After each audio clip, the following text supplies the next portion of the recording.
नमस्कार। आज इस वीडियो में हम एक्सरसाइज 7.2 में सीखने वाले हैं प्रतिस्थापन द्वारा समाकलन करना। जी हाँ, प्रतिस्थापन द्वारा समाकलन करते कैसे हैं, प्रतिस्थापन द्वारा समाकलन कैसे होता है, तो सुनिएगा। आपको एक समाकलन यहां दिया गया है। अपने को जो समाकलन करना है उस समाकलन को हम ऐसे दो गुणनखंडों में, जिस फलन का अपने को समाकलन करना है उस फलन को हम ऐसे दो फलनों के रूप में तोड़ेंगे, ब्रेक करेंगे कि एक फलन का अवकलन करने पर वो दूसरा फलन हो, या फिर एक फलन का अवकलन करने पर वो जो अवकलन आता है वो अवकलन उस फलन में मौजूद हो, उस समाकलन में मौजूद हो।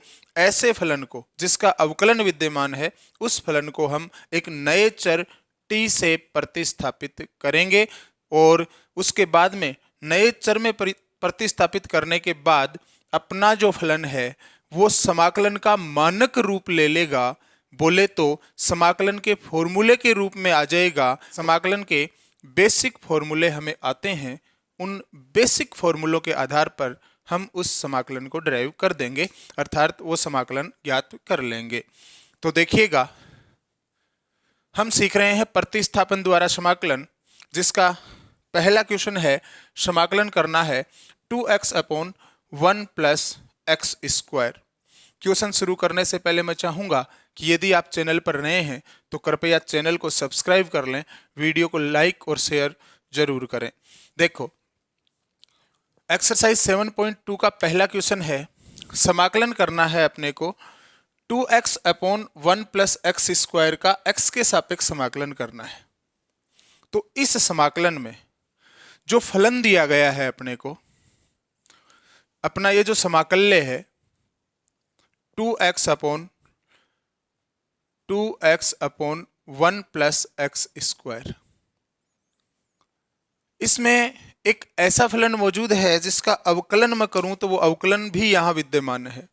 देखो, यदि मैं एक्स स्क्वायर का अवकलन करूंगा तो एक्स स्क्वायर का अवकलन आएगा 2x, और ये 2x यहां पे विद्यमान है।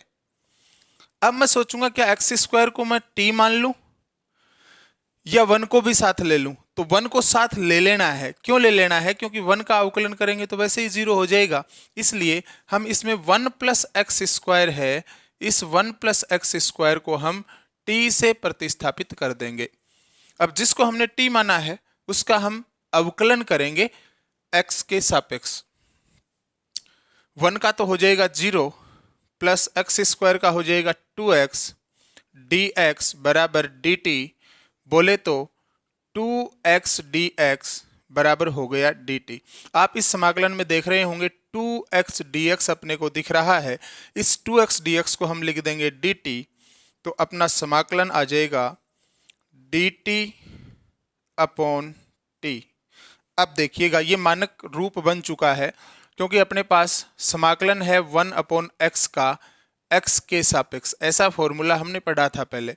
1 अपॉन x का x के सापेक्ष समाकलन होता है log x प्लस का c। तो यहाँ पे देखिए 1 अपॉन t का समाकलन t के सापेक्ष ही करना है, यानी 1 अपॉन t dt बराबर हो जाएगा log t प्लस का c। अब अपने को इस t का मान वापिस रख देना है। log t का मान क्या था? t का मान था 1 प्लस एक्स स्क्वायर प्लस का c। तो ये अपना आंसर हो जाएगा log 1 plus x square plus c। Question number 2 देखिएगा, लिखा है समाकलन करना है log x का whole square upon x dx, मतलब x के सापेक्ष समाकलन करना है। तो देखो, इस log x का होल स्क्वायर अपॉन x में कोई ऐसा फलन विद्यमान है जिसका अवकलन करें तो वो इसमें विद्यमान हो। तो देखो, यदि मैं log x का अवकलन करूंगा तो मुझे पता है log x का अवकलन होता है 1/x। 1/x इसमें विद्यमान है। दैट मीन्स मैं इस log x को t से प्रतिस्थापित कर दूंगा और इसका अवकलन करूंगा तो log x का अवकलन हो जाएगा 1 अपॉन x dx बराबर dt। आपको इसमें 1 अपॉन एक्स डी एक्स दिख रहा होगा, अर्थात मैं इस क्वेश्चन को ऐसे लिख सकता हूं, समाकलन log x का whole square into 1/x dx। तो 1/x dx देखो इसमें साफ साफ पड़ा है, तो 1/x dx को हम लिख देंगे dt। तो अपना समाकलन बन जाएगा, log x को हम t मान चुके, तो t स्क्वायर dt। अब t स्क्वायर का समाकलन हम जानते हैं x की पावर n का समाकलन होता है x की power n+1 upon n+1 plus सी। यहाँ n की जगह 2 ले रहा है, तो अपना t स्क्वायर का t के सापेक्ष समाकलन हो जाएगा t की घात 3/3 प्लस सी। कैसे? t स्क्वायर का करना है तो लिखेंगे, देखो n का मान 2 है, तो t की घात 2+1/2 + 1 प्लस सी, यानी t की घात 3/3 प्लस सी। अब आपको क्या करना है, इस t का मान वापिस रख देना है। t का मान है log x, तो लिखेंगे log x की घात 3/3 प्लस सी। ये अपना आंसर हो जाएगा, अपना समाकलन हो जाएगा। क्वेश्चन नंबर 3 है, समाकलन करना है 1/x plus x log x का। dx लिखा हुआ मतलब x के सापेक्ष समाकलन करना है। तो सुनो, क्या आपको इसमें ऐसा कोई फलन दिखाई दे रहा है जिसका अवकलन करने पर वो इसमें मौजूद हो? बिल्कुल दिखाई दे रहा है, लेकिन वो थोड़ा सा गायब सा दिखाई दे रहा है। उसको थोड़ा बाहर निकालते हैं। देखना, यहाँ log x दिख रहा है, तो मेरे दिमाग में आया कि log x का अवकलन 1/x होता है। क्या इसमें 1/x विद्यमान है? बिल्कुल है। गौर से देखिए, हर में से x कॉमन आ रहा है, तो मैं इस समाकलन को ऐसे लिख देता हूं, 1/x कॉमन ले लिया, 1 प्लस log x। अब क्या करना है, इस 1 प्लस log x को हम t मानेंगे। क्यों? क्योंकि 1 प्लस log x का अवकलन करेंगे तो 1 का तो 0 हो जाएगा और log x का आएगा 1/x, और ये 1/x पड़ा हुआ है अपने पास। तो हम 1 प्लस log x को t मानेंगे। अवकलन करेंगे तो देखो 1 का तो हो गया 0, log x का हो गया 1/x dx बराबर dt। ये देखो 1/x dx पड़ा हुआ है, इसकी जगह तो dt लिख देंगे, इसकी जगह t लिख देंगे, तो अपना समाकलन बन जाएगा dt/t। 1/t का t के सापेक्ष समाकलन होगा log t प्लस का c। t का मान वापस रख दो, तो log t का मान है अपने पास 1 प्लस log x, ये लो 1 प्लस log x, और प्लस का हो जाएगा c। ये अपना आंसर है। आशा करता हूं क्वेश्चन समझ में आया होगा। अगर क्वेश्चन समझ में आ रहा है, चैनल को सब्सक्राइब कर लें, वीडियो को लाइक और शेयर जरूर करें। एक्सरसाइज का क्वेश्चन नंबर 4 है, समाकलन करना है sin x into sine cos x का। देखिए, इस फलन में अगर मैं ऐसे फलन का चुनाव करूं कि उसका अवकलन करें तो वो उसी में विद्यमान हो, मुझे साफ साफ दिख रहा है sin x का अवकलन करूंगा तो cos x आएगा, जो कि यहां मौजूद नहीं है। देखो cos x मौजूद है, लेकिन ये sin के साथ थीटा की जगह ले रहा है, स्वतंत्र रूप से विद्यमान नहीं है। तो मैं cos x को यदि t मानूं तो अवकलन आएगा माइनस का sin x, जो कि यहां विद्यमान है। तो देखिए, cos x को मानेंगे t और अवकलन करेंगे तो आएगा माइनस का sin x dx बराबर dt। माइनस यहां है नहीं, तो हम माइनस को dt की तरफ भेज देते हैं, तो ये हो जाएगा sin x dx बराबर माइनस का dt। देखिएगा, sin x dx पड़ा हुआ है अपने पास, इसकी जगह हम लिखेंगे माइनस का dt, और sin cos x को हम t मान चुके, तो अपना समाकलन कुछ ये रूप ले लेगा, समाकलन sin cos x की जगह लिख देंगे t, और sin x dx की जगह लिखेंगे माइनस dt, तो माइनस बाहर लिख देता हूं dt। अब देखो, माइनस के साथ छेड़खानी मत करो। sin t का समाकलन t के सापेक्ष sin x का समाकलन क्या था? बेसिक फॉर्मूलों में sin x का समाकलन था अपने पास माइनस का cos x प्लस का c, तो यहाँ sin t का t के सापेक्ष समाकलन हो जाएगा माइनस का cos t प्लस का c, माइनस की माइनस से गुणा करेंगे प्लस हो जाएगा cos t प्लस c आएगा, और t का मान वापस रखना है, तो cos t का मान है अपने पास cos x, तो cos x प्लस का सी, यानी कोस एक्स प्लस सी अपना समाकलन हो जाएगा। नेक्स्ट समाकलन है अपना 5 का question, sign A X plus B cos A X plus B का समाकलन करना है एक्स के सापेक्ष।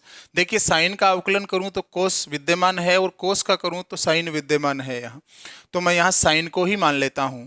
आप किसी को भी मान सकते हैं, साइन को भी मान सकते हैं, कोस को भी मान सकते हैं। तो मैं sign A X plus B को मान लेता हूं टी, और इसका अवकलन करूंगा तो साइन का अवकलन हो जाएगा cos A X plus B into A X plus B का करूंगा तो ए एक्स का हो जाएगा ए प्लस बी का हो जाएगा 0, डी एक्स बराबर आएगा डी टी। ये मैंने इसका अवकलन किया है। अब देखो अपने पास क्या विद्यमान है, अपने पास cos A X plus B D X विद्यमान है। तो देखो cos A X plus B D X, A नहीं है तो ए का डी टी की तरफ भाग दे दो, ये आ जाएगा cos A X plus B D X बराबर डी टी अपॉन ए। तो जहां भी cos A X plus B D X लिखा वहां लिखेंगे डी टी अपॉन ए, और sine A X plus B को हमने क्या माना था, टी। तो अपना समाकलन ये रूप ले लेगा, इसकी जगह तो लिखेंगे टी, इसकी जगह लिखेंगे हम D T upon a constant है, समाकलन से बाहर फेंक दो, 1 अपॉन ए समाकलन टी डी टी।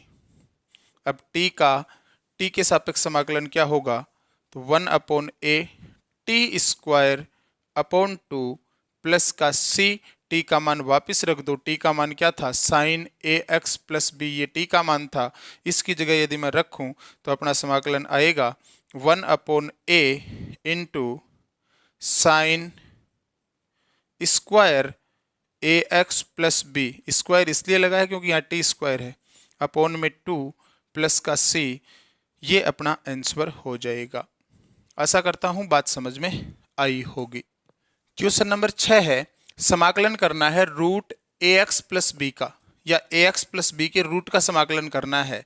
कैसे करेंगे, तो देखो मैं ए एक्स प्लस बी को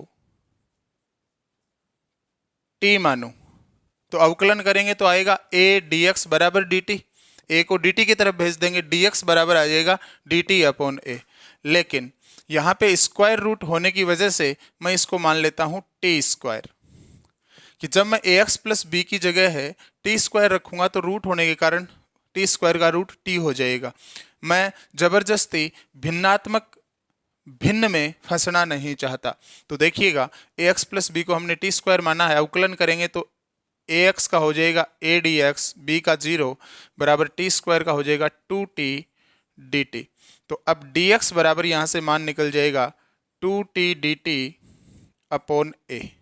जहाँ डी एक्स लिखा है वहाँ तो लिख देंगे 2t D T upon A, और इसको टी स्क्वायर से रख देंगे, तो अपना समाकलन आएगा स्क्वायर रूट टी स्क्वायर। देखिए ए एक्स प्लस बी की जगह मैंने टी स्क्वायर रखा है, डी एक्स की जगह रखेंगे 2t डी टी अपॉन ए। टी स्क्वायर का रूट करेंगे आएगा टी, 1 अपॉन ए को समाकलन से बाहर फेंक देंगे तो 1 अपॉन ए समाकलन टी स्क्वायर ये, और इस टी स्क्वायर का रूट करेंगे टी हो जाएगा, टी की गुणा टी से करेंगे वापस टी स्क्वायर आएगा, 2 समाकलन से बाहर आ जाएगा, ये लो 2 अपॉन ए बाहर आ गया, T square D T. 2 upon A के साथ छेड़खानी नहीं करनी, टी स्क्वायर का टी के सापेक्ष समाकलन हो जाएगा टी की घात 3 बट्टा 3 प्लस का सी, टी का मान आपको वापस रख देना है, तो अपना आंसर आएगा 2 अपॉन ए इंटू टी का मान है अपने पास, देखो टी स्क्वायर बराबर है ए एक्स प्लस बी, तो टी आ जाएगा रूट ए एक्स प्लस बी, और इसकी घात कितने लगानी है, इसकी घात लगानी है 3, और बट्टा में क्या है, बट्टा में है 3 प्लस का सी। इसको मैं लिख सकता हूँ, 2 अंश में है 3 हर में है, तो इसको लिख दिया 2/3a, रूट को हटा दिया मैंने और इसे लिख दिया ए एक्स प्लस बी की घात 3/2 प्लस का सी, ये अपना समाकलन हो जाएगा। आशा करता हूँ बहुत ही अच्छा क्वेश्चन है, समझ में आया होगा, एग्जाम में पूछा जा सकता है, इंपॉर्टेंट है, इंपॉर्टेंट क्वेश्चन है। क्वेश्चन नंबर 7 है, समाकलन करना है x रूट x प्लस 2 का x के सापेक्ष। तो हम इस फलन में एक ऐसा फलन ढूंढेंगे जिसका अवकलन करें तो वो इसमें मौजूद हो। तो देखिए, मैं इस x+2 को t मान लेता हूं और इसका अवकलन करूंगा तो आएगा dx बराबर dt। लेकिन x+2 की जगह यदि मैं t रखूंगा तो ये रूट टी रहेगा और t भिन्नात्मक घात में आएगा। तो हम इस भिन्नात्मक घात से एक तरीके से बच सकते हैं यदि हम रूट के भीतर जो कुछ है x+2, और याद ही रख लेना इस बात को, अगर रूट के भीतर कुछ लिखा है और उसको आप t मान रहे हो तो उसको t ना मान के आप t² मान लीजिए। तो मैं इस x+2 को t² मान लेता हूं और अब अवकलन करूंगा तो देखो x का तो हो जाएगा ये dx, t² का हो जाएगा 2t dt।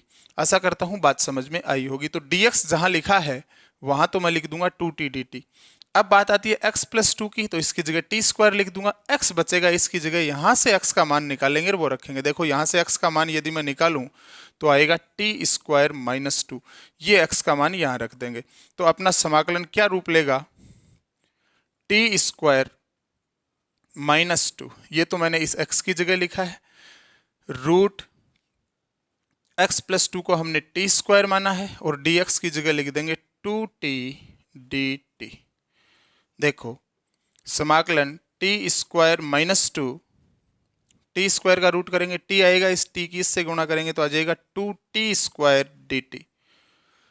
इस 2 को तो मैं समाकलन से बाहर भेज देता हूं और इस t² के अंदर गुणा कर देता हूं, t की पावर 4 हो जाएगी माइनस 2t² dt।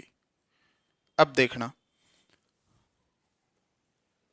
2 के साथ तो छेड़खानी मत करो, t की पावर 4 का t के सापेक्ष समाकलन हो जाएगा t की पावर 5/5 माइनस 2 इंटू t² का हो जाएगा t की घात 3/3 और प्लस का c, इस 2 के अंदर गुणा करना चाहो तो कर दो, यह आ जाएगा 2/5 इंटू t की घात 5 माइनस अप्लाई करेंगे तो ये हो जाएगा 4 इंटू t की पावर 3/3 प्लस का c।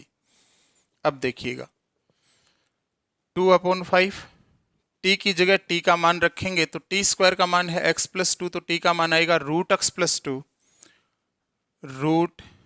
x+2 की पावर 5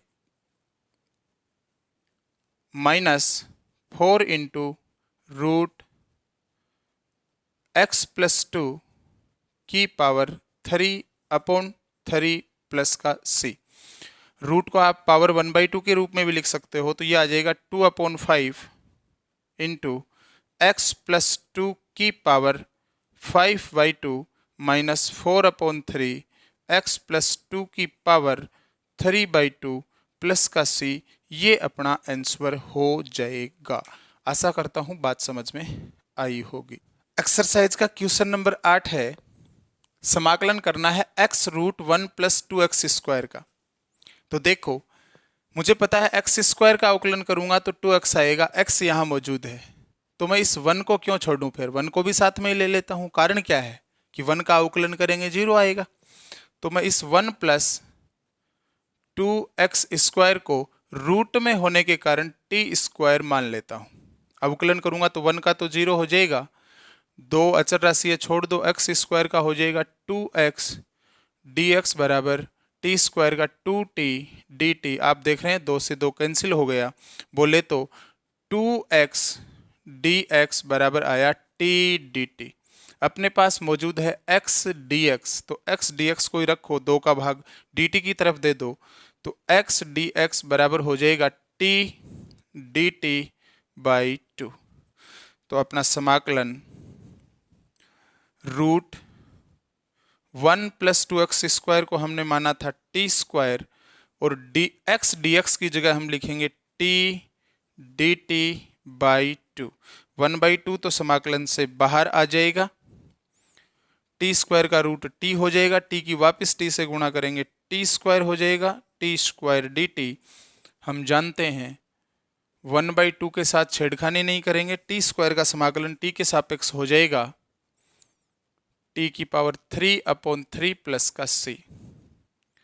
तो 1/2 इंटू टी का मान वापस रख दो, टी का मान है रूट 1 प्लस 2x² की पावर 3/3 प्लस का c 1/2 1/3 हो जाएगा 1/6 1 प्लस 2x² रूट को पावर 1/2 के रूप में लिखेंगे तो पावर हो जाएगी 3/2 और प्लस का c, ये अपना समाकलन हो जाएगा। एक्सरसाइज का क्वेश्चन नंबर 9 देखिएगा, लिखा हुआ है 4x plus 2 square root x² plus x plus 1 का समाकलन करना है x के सापेक्ष। तो देखो सबसे पहले इस 4x प्लस 2 से 2 कॉमन आ रहा है, मैं इस 2 को समाकलन से बाहर लिख देता हूं तो ये बचेगा 2x plus 1 square root x² plus x plus 1 dx। अब मुझे पता है कि x² प्लस x प्लस 1 का मैं अवकलन करूंगा तो x² का अवकलन तो 2x आएगा, ये पड़ा, x का 1 आ जाएगा तो 2x प्लस 1 आ रहा है ना, इसलिए मैं x² प्लस x प्लस 1 को t ना मान के t² मानूंगा। कारण क्या है, क्योंकि ये रूट के भीतर लिखा हुआ है इसलिए मैंने इसे मान लिया t²। अब इसका अवकलन करूंगा तो x² का अवकलन 2x प्लस x का अवकलन 1 dx बराबर आ जाएगा 2t dt। 2x plus 1 dx लिखा हुआ है, इसकी जगह तो 2t dt लिख देंगे, इसकी जगह t² लिख देंगे तो अपना समाकलन आएगा 2 तो बाहर है ही, 2x प्लस 1 dx की जगह 2t dt लिखेंगे, इसकी जगह लिखेंगे t² का root 2t dt।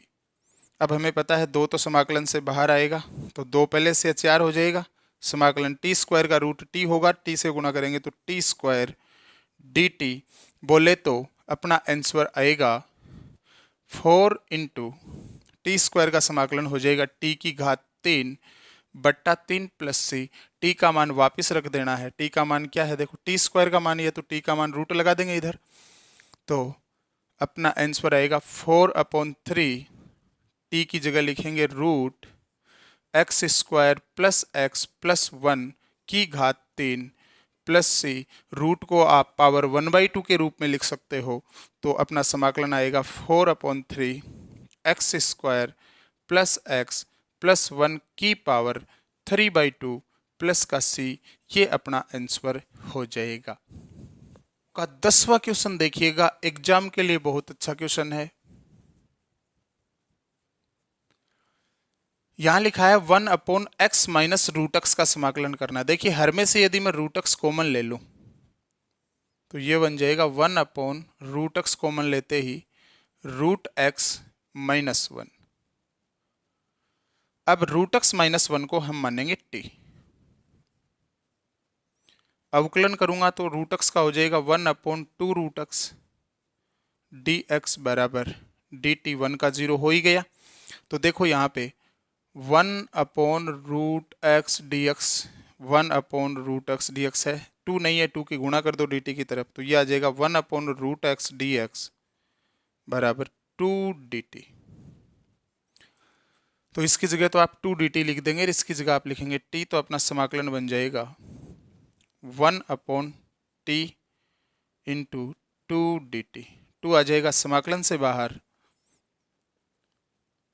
1/t dt, 1/t का समाकलन t के सापेक्ष होता है log t, तो 2 log t प्लस का c, t का मान वापस रख दो, 2 log t का मान है रूट x माइनस 1 प्लस का c, ये अपना आंसर हो जाएगा। आशा करता हूँ क्वेश्चन समझ में आया होगा। मिलते हैं नेक्स्ट वीडियो में बचे हुए क्वेश्चन के साथ।